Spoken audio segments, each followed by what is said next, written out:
আমরা শিগগিরই একটা নির্বাচনের দিকে যাচ্ছি, তার প্রস্তুতি।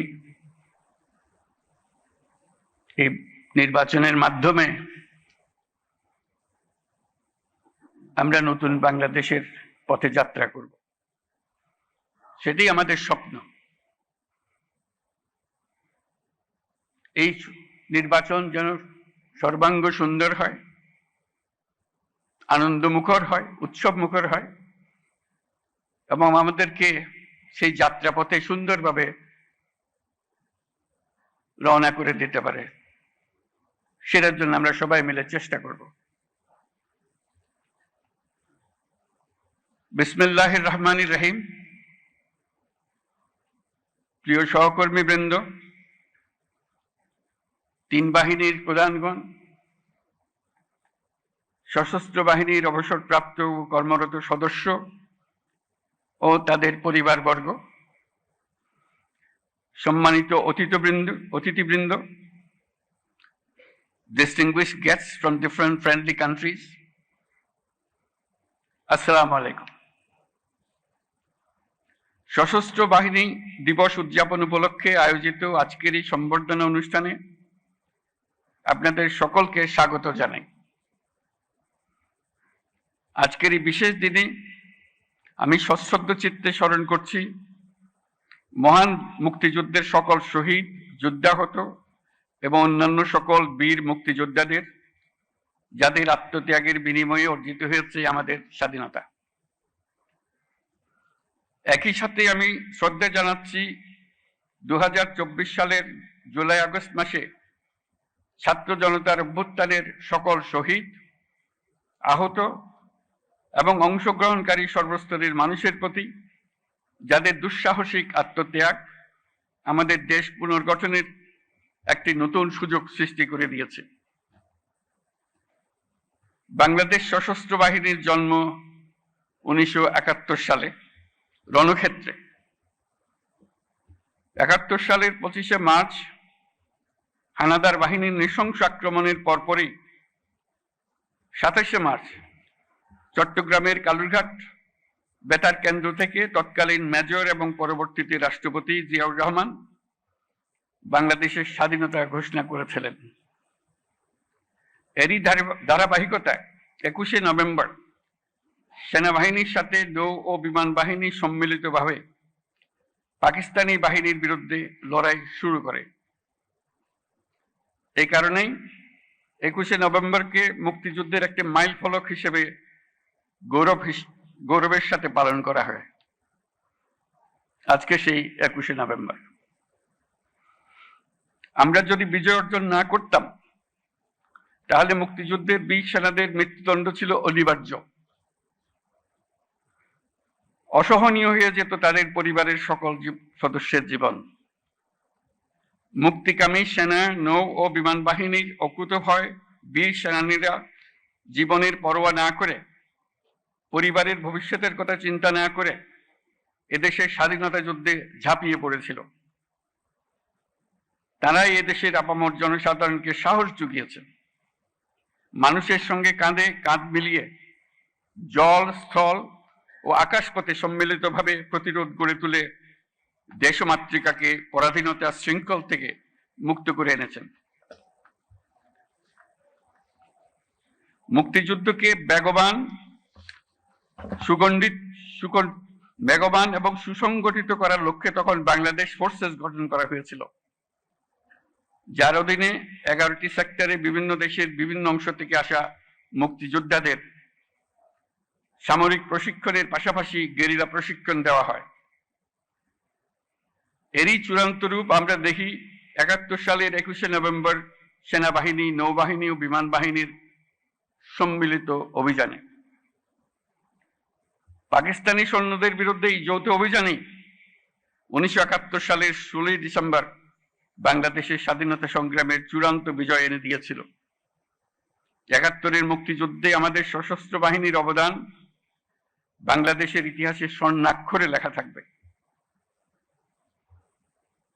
সশস্ত্র বাহিনীর প্রিয় সদস্যবৃন্দ, দেশের স্বাধীনতা সার্বভৌমত্ব রক্ষার পাশাপাশি দেশ গঠন ও জাতীয় দুর্যোগ মোকাবেলায় আপনারা সর্বদাই জনগণের পাশে থেকে কাজ করে যাচ্ছেন। 2024-এর ছাত্র জনতার অভ্যুত্থান ও চলমান দেশ পুনর্গঠন ও সংস্কারের কাজেও সশস্ত্র বাহিনী বরাবরের মতোই মানুষের পাশে দাঁড়িয়ে অব্যাহতভাবে দেশের মানুষের আস্থার প্রতিদান দিয়ে যাচ্ছে।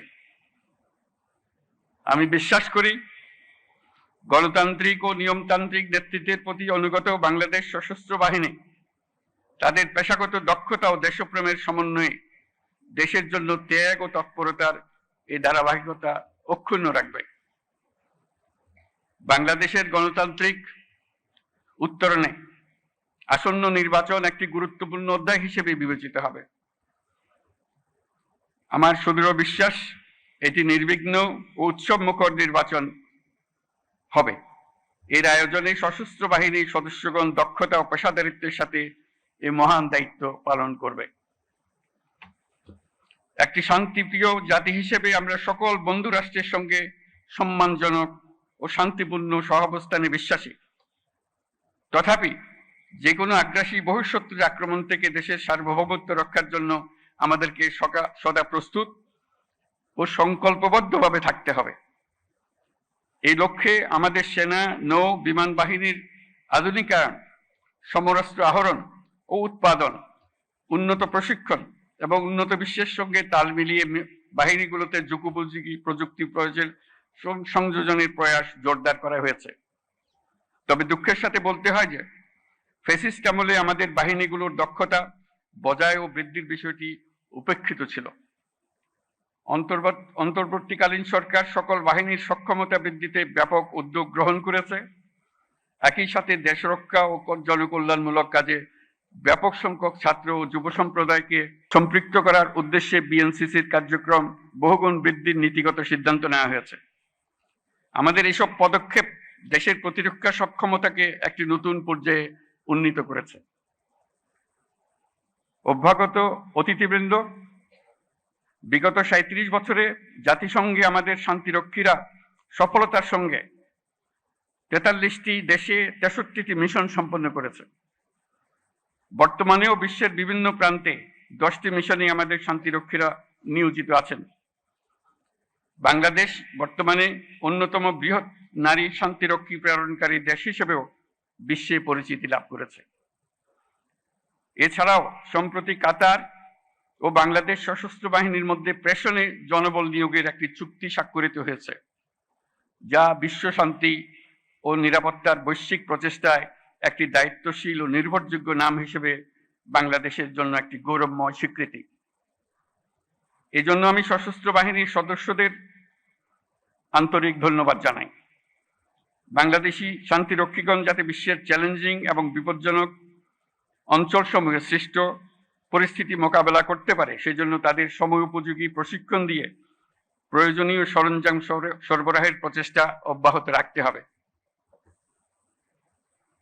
প্রিয় অতিথিবৃন্দ, অগ্রহায়ণের এই বিকেলে উৎসবমুখর পরিবেশে আপনাদের সাথে দেখা হওয়ায় আমি অত্যন্ত আনন্দিত। আপনাদের উপস্থিতি আজকের এই মহতী অনুষ্ঠানকে প্রাণবন্ত ও মহিমান্বিত করেছে। এই জন্য সশস্ত্র বাহিনীর পক্ষ থেকে আপনাদেরকে সকলকে জানাই আন্তরিক ধন্যবাদ। আমি সশস্ত্র বাহিনীর সকল সদস্য ও তাদের পরিবারবর্গের সুখ, শান্তি ও কল্যাণ কামনা করছি। আমরা সবাই যেন দেশের উন্নয়ন ও অগ্রযাত্রায় ঐক্যবদ্ধভাবে কাজ করে যেতে পারি, সে আশাবাদ ব্যক্ত করছি।